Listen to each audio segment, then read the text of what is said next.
I'd like to welcome everybody to Founders Hall Auditorium here at Metro State University. I want to thank the university and Faisal Kaleem for making it possible for us to make use of the facility, and also students and faculty, as well as other members of the Cybersecurity Committee or community here in the Twin Cities having attended.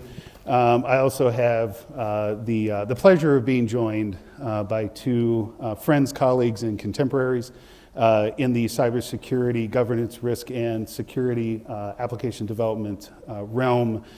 Clea Ostendord with Wolfpack Security, and Dr. Sean Costigan with Red Sift. My name is Paul Veeneman. I am a cybersecurity, IT/OT risk and governance practitioner, about 28 years in infrastructure. For the last 9 years or so, I've been supporting critical infrastructure in areas of water, wastewater, clean water systems, renewables, a lot of experience in freight rail, commuter rail, and then also do a fair amount of work and actually in partnership with the universities, not only Metro State University, but also Dunwoody Technical College in assisting, as Sean does as well, assisting course curriculum for whether it's the undergrad or the post-grad classes here. So great to be here. I will allow Clea and then Sean to say a few words about themselves as well. Thank you. Hi, everyone. Thank you for coming. This is awkward because there's a video here and then a room of people, so I'm going to just ignore this. So I'm Clea Ostendord. I'm the co-founder and CEO of Wolfpack Security. We're an application security consultancy. Now, that's about a dime a dozen in this world, but what we do is specifically helping engineering teams fix the broken code that they've been pretending to ignore for many, many years. So we do that through penetration testing. We do that through what I like to call stop the bleeding, with tools that are alerting and not tuned and being ignored, and building people, process along with the technology. So we are fully remote. I'm based in Minneapolis, and the team is across the country. Sean? Yeah, thanks, Clea. Thanks so much. Yes. Paul, thanks for having us once again, and hi, everybody. So I will focus on you and not the camera as well. So I'm Sean Costigan, and Paul mentioned earlier today he needed a really fine job of going through my CV, et cetera, in a really short time. I'll try and achieve the same goal, which is, so I'm a professor at the George C. Marshall Center, which is based in Europe, in Germany. It's a Department of Defense institution, and at this moment, I'm not speaking for the Department of Defense here, I'm speaking for Sean. In addition, I'm the managing director for resilient strategy for a software startup, a cybersecurity startup called Red Sift, which is based in London. Live here in Minneapolis, do quite a bit of teaching, and I'm really eager to have this conversation, and I hope we keep it as dynamic as possible, not just between us, but with you. So thank you very much for being here. So our topic today, and what we're going to get into, kind of overarching, is moving cybersecurity upstream to achieve resilience. And what we'll start with a kind of opening question here to our panelists. So cybersecurity paradigms are changing, but the security remains often a tack-on or bolt-on component rather than a programmatic approach. Where are we missing the mark, would you say? I don't know if Clea, if you want to start. Sure. So I'll talk from my world, and we'll talk about some recent projects. What I see is insecurity, and specific. Oop, is not working. Louder. Louder? Yeah, I think you just have to hold. Okay, real close. Okay, so what I'm seeing is we in application security, and I think this is universal for security operations or GRC or whatever space you want to play in, we've tried to buy our way secure.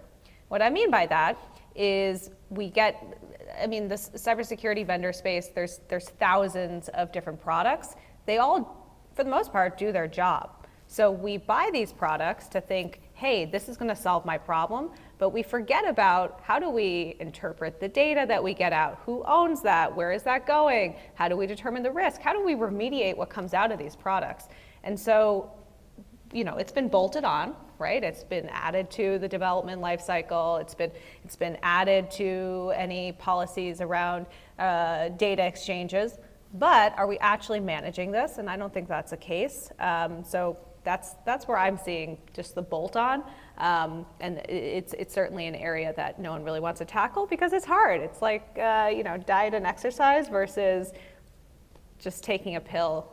We were joking today, now it's just a shot, but it works, right? So now let's put in the effort around it.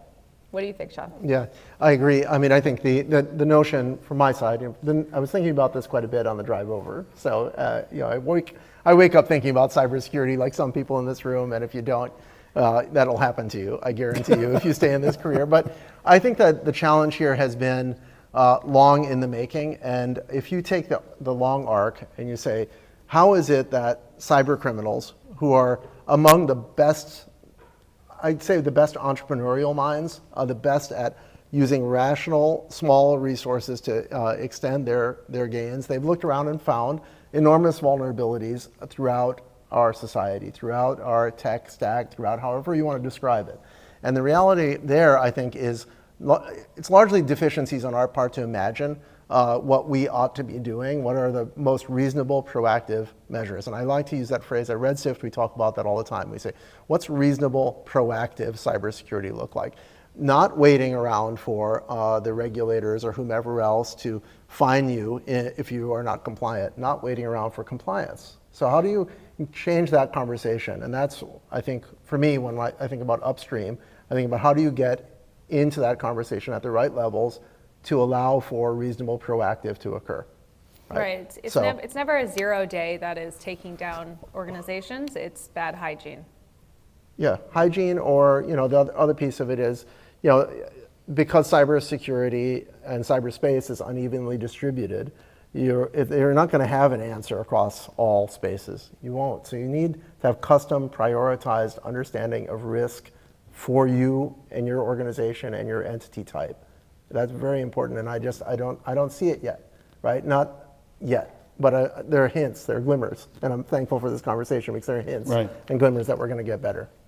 Do you think that, and it's interesting, both the points that you bring up, both of you, and talk about from the two different perspectives, but it seems like Clea and what you do, the technical debt, going deep into layers, what I often call like the technology archaeology or the sediment that exists of applications over time or inorganic growth or acquisition.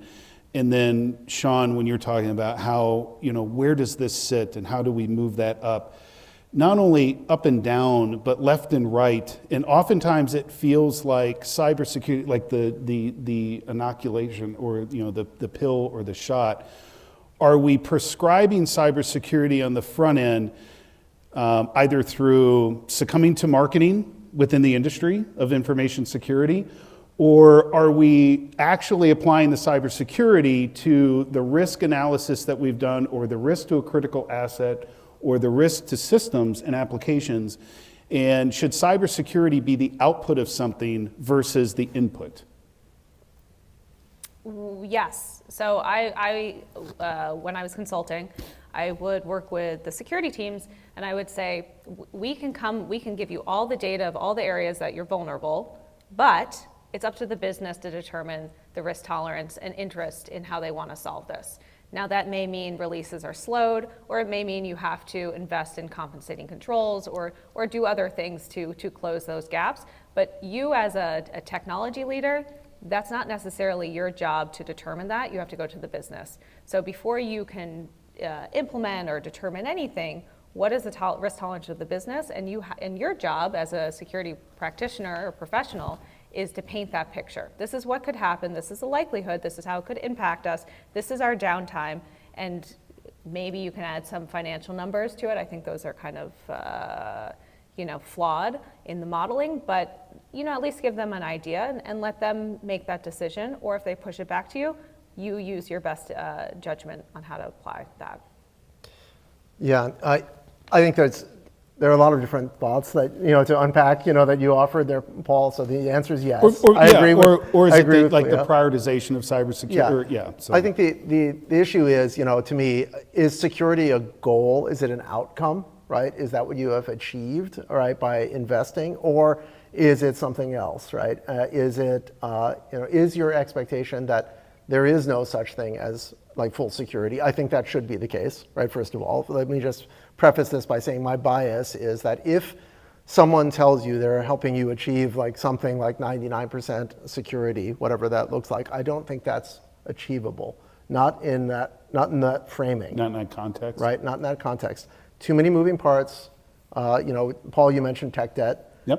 If you take tech debt, you take rising regulatory costs, you take a complex attack surface, you take any number of variables, you add them together, you end up in a space where it's just bubkiss for somebody to tell you that they're going to achieve 100% or not, whatever magic number, right? So that means, unpack further, right, that why I like the title or that I have in mind, right, and why I think about resilience is because you're going to have to figure out what resilience looks like throughout your organization to achieve something like the outcome you want, security. You want security as the outcome.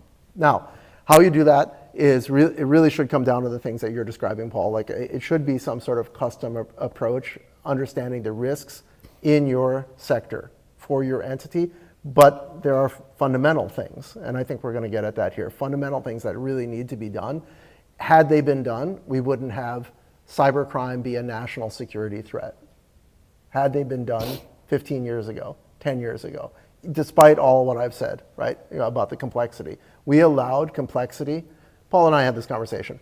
All right, if you take, let me just one more, kind of aside here for a moment. If you take the notion that it's easy to say we were affected by something sophisticated, something complicated occurred because the whole kit and caboodle of the thing that I'm supposed to be protecting is so complicated, and you use that as a cop-out, right, for what should actually be a more like, I'm embarrassed to tell you, right, that we didn't properly do X, Y, and Z. I think that should be part of this conversation ultimately. We have to get back to people saying, there are things I could have proactively done to avoid 60%, 70% of the problem, not 99, but some percentage. And that should be done. Now, and it's not. I'm sorry to, I'm going to be that, in most cases, it's just not being done. And that's unfortunate. Yep. So we're not there yet. But I think the reason why security is so relevant today, it's not that it wasn't before, it's because now we're seeing the fruit of the labors of these attacks, and we're in organizations, not just large ones are being affected. In fact, more small ones are. So I think now all of a sudden people are paying attention and saying, oh, this is a big deal. To counter that, there's also the element, oh, this is happening to everyone. Is fatigue. Fatigue, exactly. Yeah, fatigue or fatalism or whatever happens. So what's the worst that happens? Right. I had a data breach. My business doesn't really change because these businesses are still working with me. Oops. My stock price went back up. Let me preface that. Right. Clea has not had a data breach. Hypothetical company has data breach. It doesn't affect their business. So in the audience, who's aware earlier or mid-December, U.S. Treasury hack, right? So now, what if I was to remove from that conversation U.S. Treasury and China? Does it make the newsreel? Probably not. Daily drumbeat. It's just a daily drumbeat, right? In the same span of time that a limited number of workstations with unclassified or inconsequential data for a limited number of subscribers to the service that was compromised, which if anyone can tell me, other than the US Treasury, what were the other entities that were compromised? No one knows. It never even hit the outlets, news media, anywhere. It was just U.S. Treasury. But there's a good news story there, right? Insofar as there's transparency about Yes. and limited damage, right? So you can flip it a little bit and say we learned about an attack from China. It was limited in scope and they shut it down. That wasn't the case 10 years ago, right? Correct. It wasn't the case even 5 years ago, where you could say confidently in a short period of time, attribution had been applied and decisive measures had been taken. So, there's positive. It's not all negative, people, right? There is positive, but negative is where the jobs are. So keep it up. The point of, and the threat vector was exposed APIs. Yeah. And I'm wondering, what are some of the common obstacles when attempting to integrate or tie in DevSecOps and CI/CD pipelines, and then tooling? And is there cultural resistance? What do you, Clea? What do you when we're talking about? And I'm starting to see or hear more often. APIs used to be the greatest thing, right? Because it allowed us to connect disparate systems and applications and services and move around a lot of data and to be able to map these things and connect entire frameworks or entire ecosystems together for a larger, greater good. Now, what are you finding with some of those where, not secure or would be insecure by design? Like, let's just connect them and then we'll move on. What are you seeing out there where how do we go back and kind of uncover some of that technical debt in those exposed, finger quotes, exposed APIs that maybe you and the team at Wolfpack are that's part of the solution architecture that you bring? Well, we can think of APIs like any other asset management that has, of course, failed miserably across most organizations because no one really keeps track of things. They build it and then they move on and we keep the show going. So API security, I think, has been very similar. It's a requirement for modern applications to be able to connect. They have to usually be open, and then the data that's flowing, as you alluded to, is not always monitored or controlled or audited, and all the things that we know that we can't do. So, there's great technology that's coming out.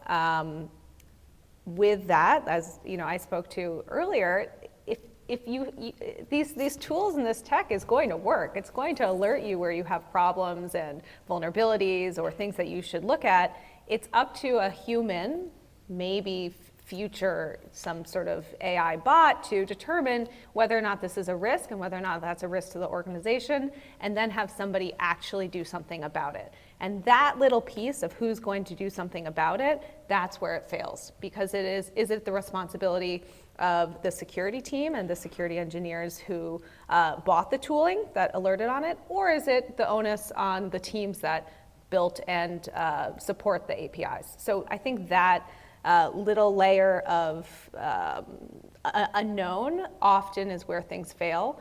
And that's a lot of the work that we're doing right now, is just identifying issues, right? And then saying, okay, let's talk about a realistic way to support this. And my opinion is it falls on the teams that built the product. So built the APIs and built the systems, because they should, they have the most visibility and understanding on how it works and how it breaks. But that takes time and trust to have somebody accept that additional responsibility. What do you see, Sean? Yeah, I think I'm glad you mentioned roles and responsibility, because I think so much of this is about roles and responsibility to get to the point of, if you move upstream, if you imagine the same question that you've asked us, to talk about today, but you think about it in an organizational perspective instead of necessarily a technical perspective. Who owns cybersecurity in your organization should be something that you can answer. Just has to be, right? And I don't know that that's really answered very well in many organizations. Very often the CISO, if there is a CISO, is thrown under the bus when things go wrong. That's a different issue, right? That doesn't mean that they necessarily own all the cybersecurity risks. That means that they've had to deal with the consequence, the impact of things not going well. That's different. So you see, for that reason, regulatory regimes and different efforts going further upstream in the organization to the CEO, to the board, et cetera, with a lot of pushback. And I'll give you an example.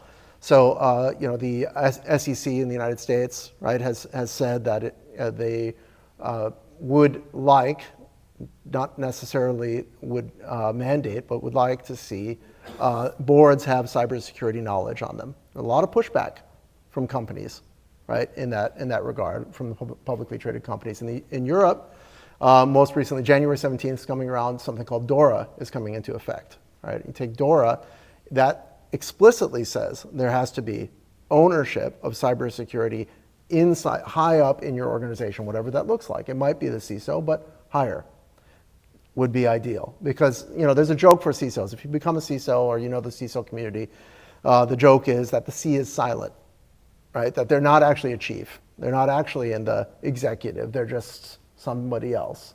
Not exactly fair to them to dump all cybersecurity on that segment. So the goal, I think, should be still to move further up, the food chain inside of companies and broadly democratize some of the risk responsibility broadly. So that's kind of the answer. Now, let me just touch on one thing. I know there's a lot of questions. Nope. I know there's a lot of questions. So go, Paul. You got. I know we're going to get to it. So I would, as we talk about prioritization, and I do have one question that comes to mind. So when we talk about a CISO and where does accountability lie? And I think, because we do have we have teachers and professors here among the group, isn't it that usually right out of the gate, or CISSP, CISM, any of the certifications, usually in the first chapter, we find out that responsibility and accountability starts at where? The executive team. But yet it doesn't seem like that's always the case. And then where it gets lumped, to your point, is the CISO. And the CISO is only accountable as a chief when there's a problem. Other than that, they're usually stuck in with underneath the CIO, which I'm guessing culturally, or organizationally, maybe that makes sense.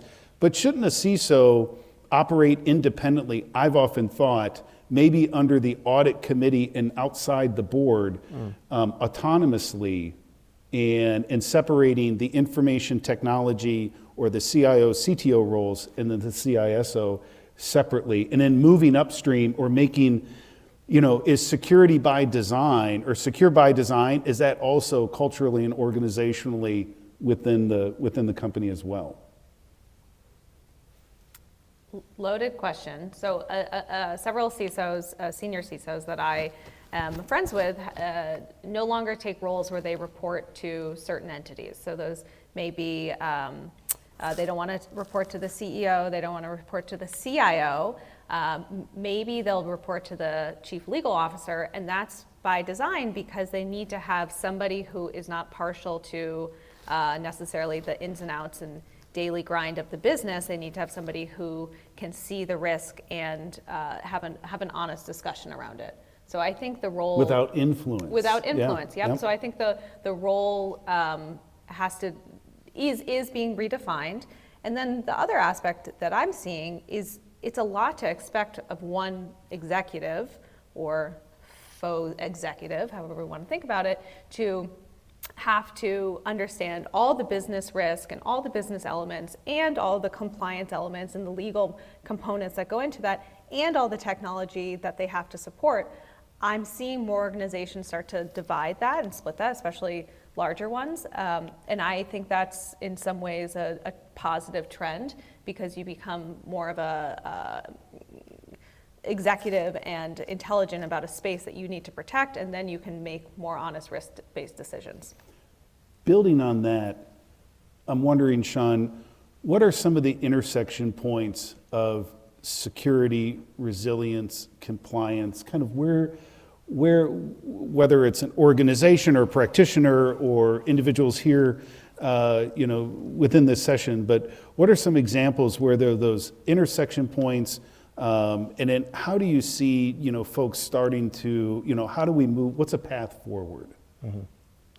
Well, okay, so I think, much like what you described, Clea, I think that the CISO position may change very radically in the not too distant future, in part because of an all hazards approach or an enterprise risk approach to cybersecurity. So that I think part of the problem broadly over the long haul has been that we had this thing that we called cyber, and that we treated it like it was special. And we did not instead, however, integrate it fully because the prejudice was that it was handled by the IT folks, largely. That mistake is what we're still living through right now, I think, and that mistaken conception is going to take a long time to get over. So to reintegrate cyber into maybe having the CISO report to the CRO, if there is a chief risk officer, not revenue officer, but a chief risk, or legal potentially, or whomever, may actually help in that regard. So I think that keeping your eye, if you're a student in this space or you're thinking about moving in this space, looking for companies that are having that discussion, I think might be, or organizations that are having that discussion would be important, because I think, I think it's changing at the minimum. I don't know where it's going to go. I don't. I just have my prejudice. My prejudice here is based in that we should be moving towards enterprise risk understanding of where cyber fits in, among other things, because otherwise it's sort of siloed. It has to beg, borrow, and steal for resources, and people don't know how to treat cyber properly very often in companies, or when things go wrong, they get dumped on, and that's why the CISO has the shortest shelf life of any any executive in the C-suite, right? It's 2 years on average and some change. They burn out. Too much put on them with too little for the positive. So I think it's shifting. I don't know where, but I think the regulatory is also shifting in the direction that I'm describing, which is at least enterprise risk understanding of cyber, at least. I'm wondering if, and in Clea, as we're talking, a lot of what we're talking about is reactive, and it's always like, it's everything after the fact. And I'm wondering if, with the organizations you work with, hopefully there are opportunities where maybe you're able to be proactive or get something on the front end, like a project where it could be tied to an effort where you are, figuring out some technical depth, but then they say, hey, we are looking at in Q1 2025 of building something out. What are some proactive strategies, measures, or methodologies that organizations can take that can minimize vulnerabilities in their application platforms, APIs? And this not being my area of expertise, I'll just throw out a bunch of words that sound good. APIs or databases and HTML responsive. And I'll stop there. But what does being proactive look like? Okay, what is being proactive? So often organizations already have, most companies have some sort of app or something that they've built, and it's existing and it's doing all right, but the Q1 plan is we are going to revamp it, we're expanding, whatever that may look like. So when that expansion or that redesign or that feature overload comes into play, that's when you want to engage somebody. That's when you want to bring your security team in. And a proactive method could be as simple, it's not simple, but it can be as simple or as complex as you make it, a threat model and a secure architecture review. So that's talking about what are all the components that we have, where are they vulnerable, how are we securing them? Do we have compensating controls, are they exposed? Do we want to invest more money or time in building something around this, or can we move forward? And just having that dialogue is super powerful, and it's a really great way to engage both the security team into the development lifecycle, as well as have the engineers and the developers start to think about what they're building and how it can be secured from design, or how they can bring different components in.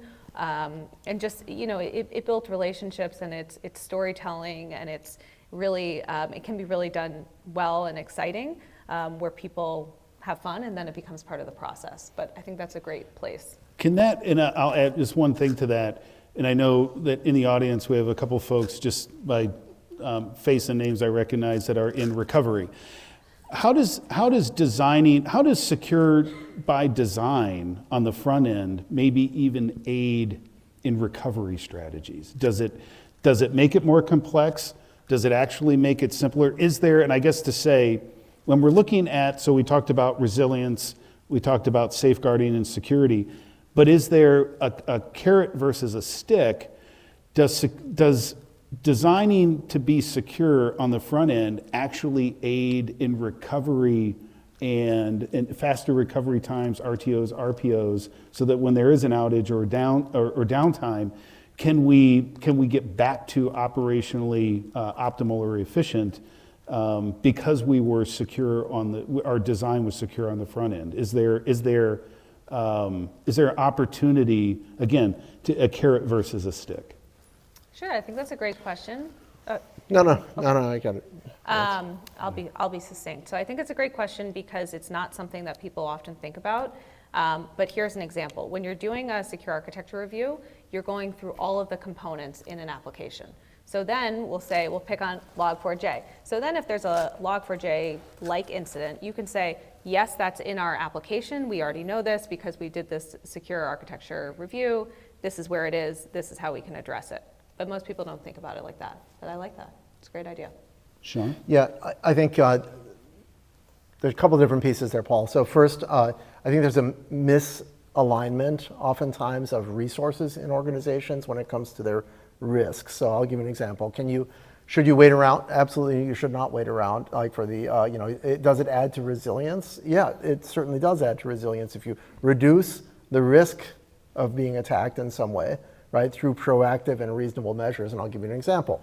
So when I've been doing a lot of research for Sift recently on the healthcare sector. And if I looked around and said, of the organizations, we know a lot about the types of breaches and the types of attacks that have been propagated and against the healthcare sector over the last couple of years. If you look around, you say, of those breaches from last year, 2024, that affected more than 100,000 people, 100,000 individuals, if I can tell you confidently that roughly 50% of the organizations don't have a DMARC policy associated with them. What does that mean? Who knows what DMARC is? All right, fantastic. We have people in the new, right? A 20-year-old protocol that would protect against business email compromise, against spoofing, a variety of things in a vector that's crucial, which is email. We know that email is the entry point regularly for some of the most virulent and capable of the cyber criminals out there who are not necessarily all that sophisticated, just are looking for open doors.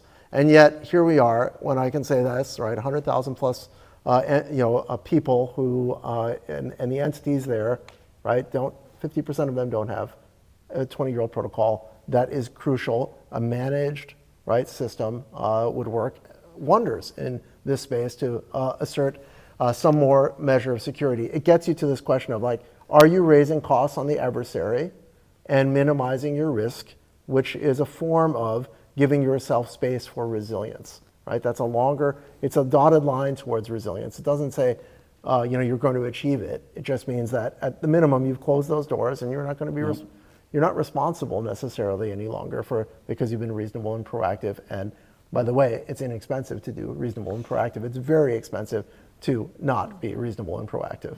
And it gets back to two things that you were talking about earlier. So at the very beginning, you're talking the entrepreneurial aspects of a threat actor. Right. And then also they're sophisticated as opposed to I'm embarrassed to say. So if the latter, if you're being proactive, as Clea, as you pointed out, and Sean yourself, then I won't be in a situation where I'm breached and I'm embarrassed to say. But also, I think what was key is talking about increasing the costs for the threat actor. So the entrepreneurial side is once it costs more than it's worth, or there's no squeeze for the juice, then I'm just going to move on. Yeah, they're rational. Cyber criminals, if you're worried mostly about cyber criminals, then the best way to do it is raise costs for them, right? To minimize your own risks, right? What does that look like? And so I think, back to the DevSecOps, right? There's a way to ensure, or other protocol-based security. There's a way we know we can do this. We just haven't figured the cost model right for ourselves, and that's why I think a lot about the economics of it. Right? So I wonder, in technologies that we have today, has anyone heard of AI? Show of hands. Okay, there you go. About what? Right. Yeah. In fact, I think last time we were in here, Sean, you and I were talking about AI. Look how it's changed. Yep. So let's do like a juxtapose, if I'm using that term correctly. So if I'm going to increase costs for a threat actor, what I probably want to do is increase my efficiency and decrease my costs, because we do have resource constraints within departments and within organizations. What do you say? I'll start with you, Clea. In your area of expertise and what you see in the marketplace and the organizations you're working with, how is AI assisting or helping in terms of automation or completing routine tasks or being able to make more efficient those dev teams or even your teams or the work that you're trying to do with organizations and how you're trying to play that forward or pass the baton to organizations so that they can fish for themselves rather than fish for. What role does AI play in being able to reduce our costs and increase the cost of threat actor? Good question. So ever evolving, right? I was looking at AI agents today for my business, and they pose a lot of risk because they want to connect to every system that I own in order to be more efficient. Is that something I want to take on? Probably not. So in the meantime, I will be manually doing my work. But from the teams I work with, of course, Copilot is everywhere, right? And people are using that. What I'm seeing from the product side in application security is there's now code fixes coming in. Instead of a scan and then you have to reply to it, it's sort of live with the developers. So they write some code, it's insecure. Not only is it flagged, it's then given a fix for the context. That's really powerful because it's not taking, again, it's not a 0 day that this AI is discovering. It's a low-hanging fruit and these entry points, to your point, that attackers are using because they're easy and they're known. So if we can remove that barrier of entry and raise the costs of a breach or attempt breach, then the likelihood will go down. So that's an area I'm seeing in. Yeah, I think that the other thing that you can see with AI, okay, so there's adversarial AI, right? I don't know how many of you are paying attention to it, but the ability it's to very write interesting. To a grammatically correct email. Yeah, grammatically correct email or target or find a target, right? Or do other things that are. So, if we take the attacker's eye view, I think this is very important. You should think about it. MITRE does great work in this. If you're not aware of MITRE ATT&CK, right, or other frameworks that give you a way of imagining how attackers are going to come after you, you should think about those. But AI gives them advantages, and they don't need to be, again, they don't need to be all that sophisticated. Last year's AI will do just fine for a great deal of this effort if they want to spend resources against you, right, against you and your entity. So, that speaks to how we use AI at Red Sift, for example, is we do things like we take the attacker's eye view. We'll say on your public digital estate, what's knowable, right? What do we know? Do you have a DMARC policy? Are your certificates expired? Are there entry points? So there's a way, essentially a broad-based way of imagining what might be seen about your resources. And that helps. It should help, right? And if you don't know your own digital estate, if you don't know your certificates, the state of them, you don't know, whether you're using your protocols properly and they're managed and configured properly, you ought to, right? Because those are and that's doable partially because I think AI will accelerate the ability of humans to get back to humans making decisions about those things. Because you can already see very often organizations have unfortunately killed off teams who had responsibility for low-hanging fruit. Mistake, big time mistake. But I've seen it repeatedly in large corporations. And the answer isn't the one that we want, but AI should help in that, right? Should. Increasing efficiency, right? Right. Should. But think about the adversary too. What are, and I know we've kind of covered this part and parcel, but are there any, and Clea, are there any like real world examples that come to mind, or the process steps that you go through, things that folks here can take and have in kind of their toolkit, or are there, I know that in one of our previous AI panels, and we were talking about the different AI platforms that we use, and you have one that you find most useful, and that was something that I had asked you about, and I now use, that was at Perplexity. I always forget the name, but I have the URL. So, and it's using that one. I wonder if, for the audience, if there are instances of tools within your tool belt or in your quiver, let's say arrows in the quiver that you use, that they may be able to take advantage of or look at in the marketplace, interact with, download, whatever, and make use of, and again, in getting that experience, or at least that practical experience ahead of time, as we have some students as well as practitioners. Well, I bet all the students are using all the things I'm doing, because I think that's been a big challenge in the education space, deciphering, was this written by a student or was this written by, a chatbot? Mm-hmm. I kind of struggle with this because I love technology and I'm an adopter, but I also now have to go in with my eyes wide open about everything that I'm putting into these chatbots. We'll just pick on ChatGPT. It's an easy one, right? Everything I'm putting into this is being used and consumed and put other places. I never said I'm Clea of Wolfpack, but when I ask ChatGPT a question, it responds, Clea, as CEO of Wolfpack, this is blah, blah, blah, blah, right? I never told it that. Where did it learn that information? I must have logged in, and then it figured out who I was, and it started to collect and scan for my name, right? So just that instance to me shows the power of these tools, which we are all talking about and we know. So I'm approaching it much more cautiously than I do with pretty much anything in my life, because I don't want to expose my customers' data or our proprietary information to a system that I no longer have control with. So as much as I want to adopt everything and automate my life away, I'm not ready to do that yet because I don't trust the systems, personally.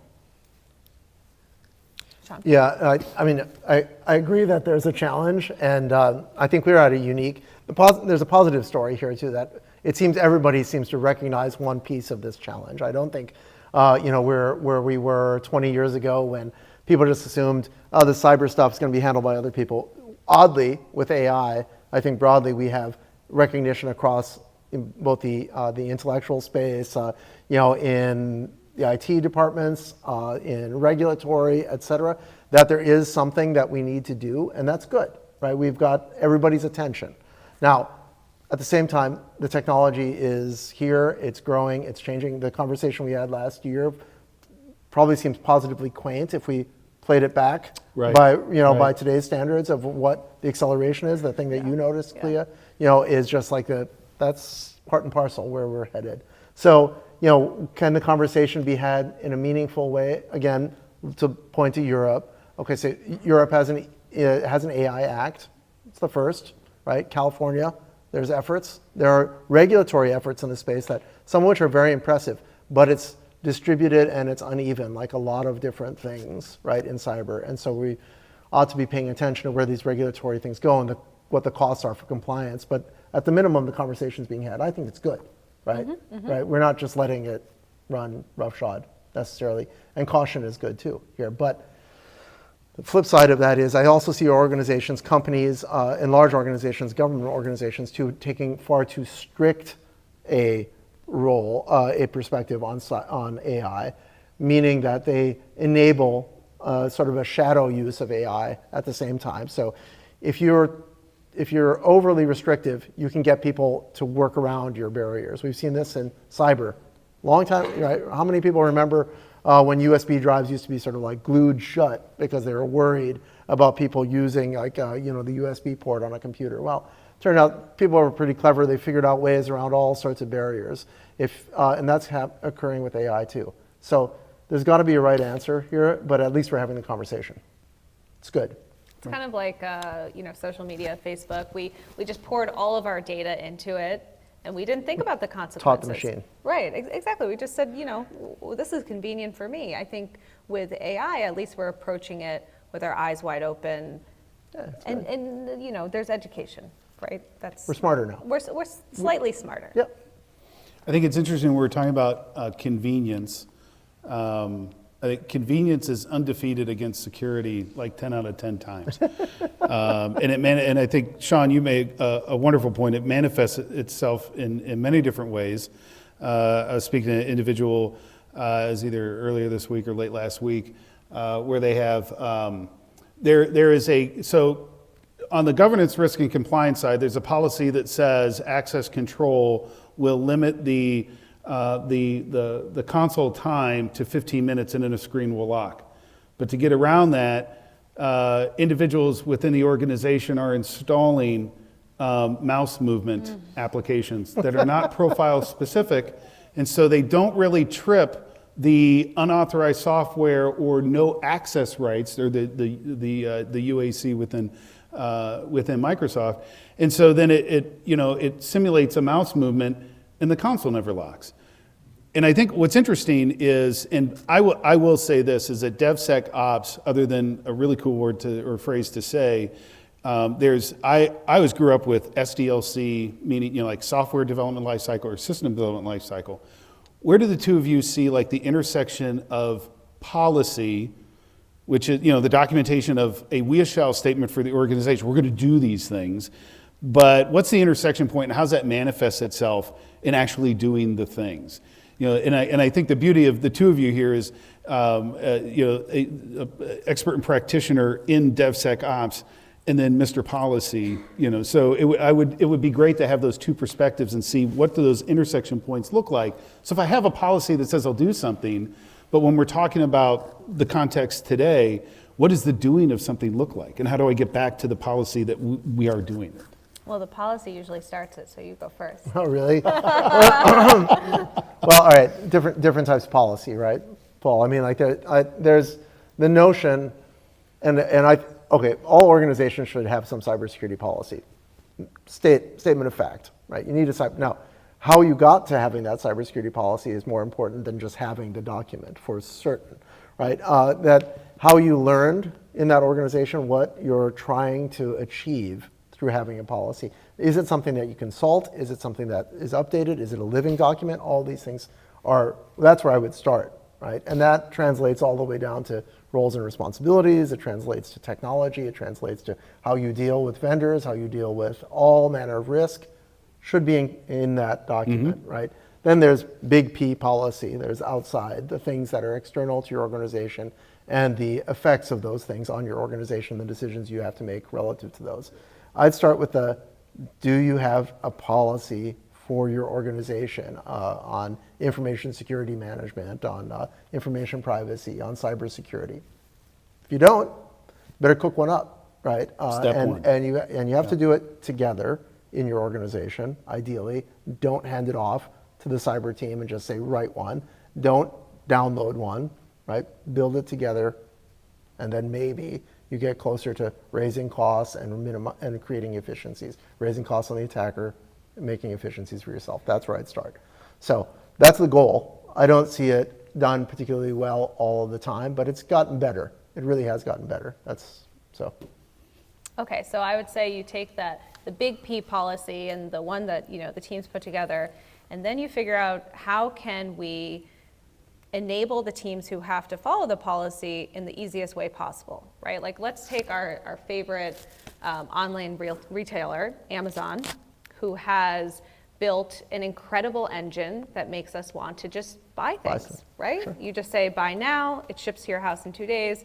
It's easy. I didn't even have to think about it. I didn't even remember that I did that. So how can you take those same concepts and apply that, we'll say, in the DevSecOps world? What if you, as a team, we'll say the engineering team, you come together, you say, okay, these are the security controls that we need to test for per our policy, or these are the frameworks that we need to work within per our policy. How can we get there? Can you write unit tests that are living in a Swagger document that before somebody releases something, they pull down those tests, those unit tests are run, they meet the policy requirements because it's not going to go live unless it's green, and it was easy to do. It's no barrier of entry. That's, I think, how you make it happen. But that takes communication, that takes a lot of manual work initially to build that automation, to have it flow. Nice. Very good. As we're kind of nearing the end here, I want to open up to the audience and see if, and not to put anybody on the spot, but if there are any questions within the audience for Clea and Sean as well, if anybody's got any questions. Yeah. I'll bring the microphone over. And oh, you got it? Here, I'll give you mine. Curtis is like my job. And then, Right, there you thank go. you so much. And then Bill. You want this to speak into Yeah, that? I don't Yep. mind. Thanks, Paul. Does it work? Yep. All right, There you go. thank you, You're sir. live now. All right. Yep. Yep, It is. it's on. Yep. Yep. I just wanted to thank you all for giving the panel first. I noticed that you talked a lot about procedure and policy in cybersecurity in businesses and how upstream, specifically with AI and different policies, is going to look. I'm wondering if you'd be willing to talk about where you think quantum computing and quantum key distribution and encryption is going to end up in the next couple of years, and if that's something that we as students, I'm a student, but like we as students should be focusing on. Yeah. Thank you very much, for that. I think one thing we would ask too, we were talking about this earlier, is if you just say, maybe your name and where you're from, it helps to know that you're a student, and maybe you could tell us, so then we can respond directly. So, as to quantum, I think, all right, years ago, right, if you would have said to a room of people that the risk of today's encryption being broken by a quantum computing possibility was fiction. People would think it was fictional. Largely, they would think science fiction. You go into a room, but we're getting closer. Probably you paid attention to, like, just last month, Google, made another advance and said that they have, I know it's disputed, but they said they made another advance with regard to quantum. And the idea there would be that, anything that is presently encrypted might be decrypted in a way that would be the blink of an eye perhaps in the future. That's a fear, right? And so there are standards that have come out and been promulgated. NIST has a new one, a quantum standard. There are others. I think it's wise to keep your eye on it, because there are going to be surprises. There are always surprises in technological development. This is just fact, and we shouldn't just wait around. This has been my suggestion. We have to be more proactive about imagining what is it that we need to steward and safeguard against the possibility that in the not too distant future we're going to have our encryption broken, the present day encryption. It's a big challenge, and I'm glad I don't know that we're there anywhere close to where we should be on this, because if you just take a couple of different examples, I can confidently assert, without going into specifics, that we're not where we should be. That's where it is. Clea, any? I agree. We're not where we should be. It's a looming problem that we know is potentially coming, but it hasn't happened yet, and so there is not necessarily a focus and we'll say budget and effort and widespread demand for somebody to help fix this. So I think it's, like GDPR is sort of an example of that. We all knew that data privacy and data protection regulations were coming down the pike, but until it actually was live and there were consequences for not doing something, it was largely ignored. I think what's interesting about quantum, and then like a Q day, or when it's going to happen, or how it's going to come about, I would look at World War II, the capture of the Enigma box.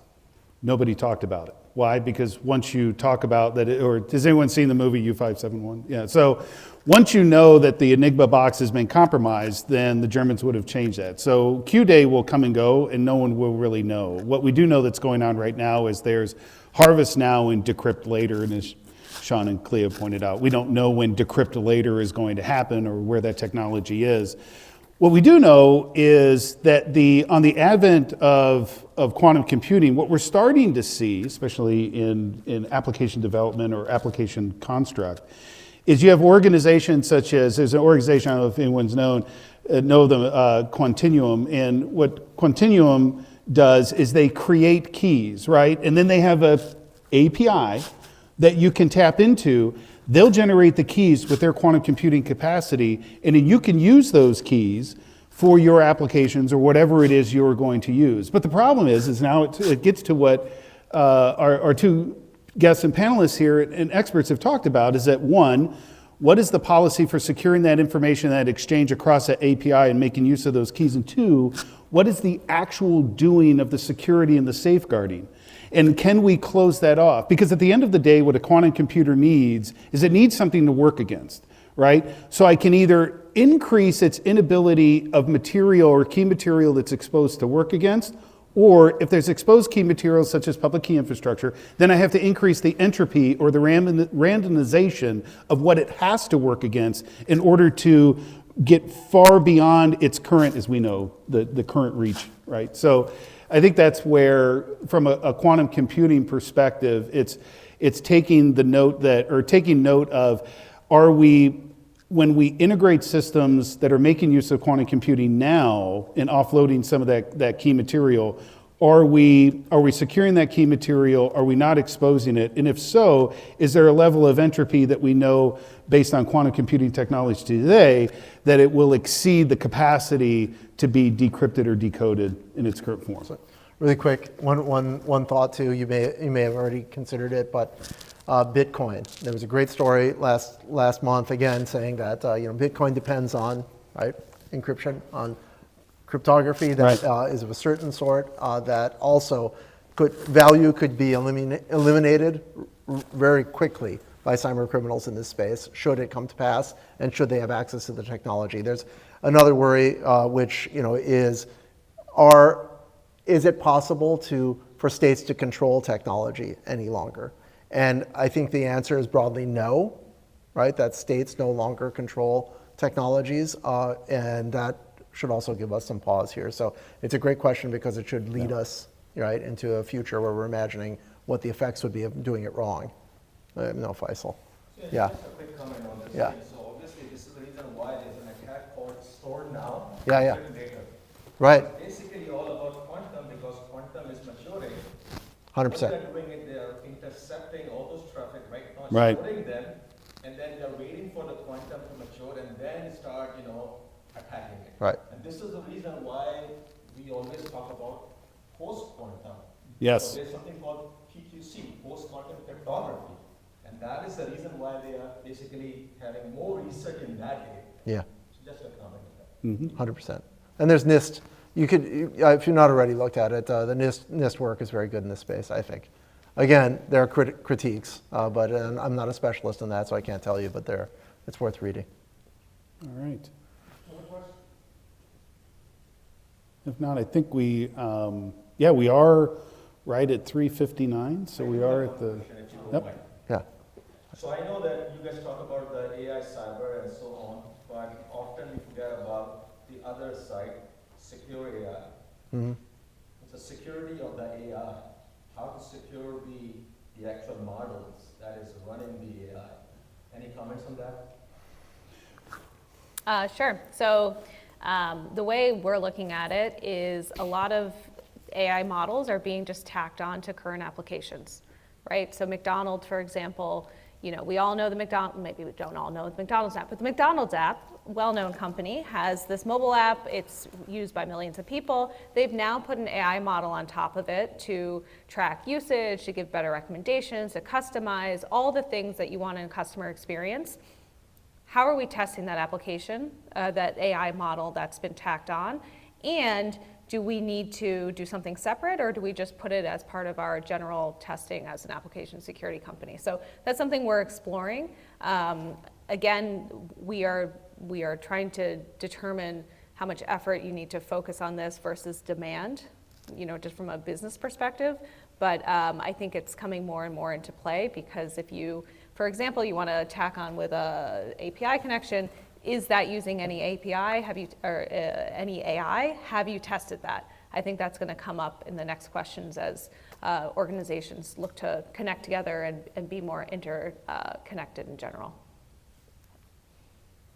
Outstanding.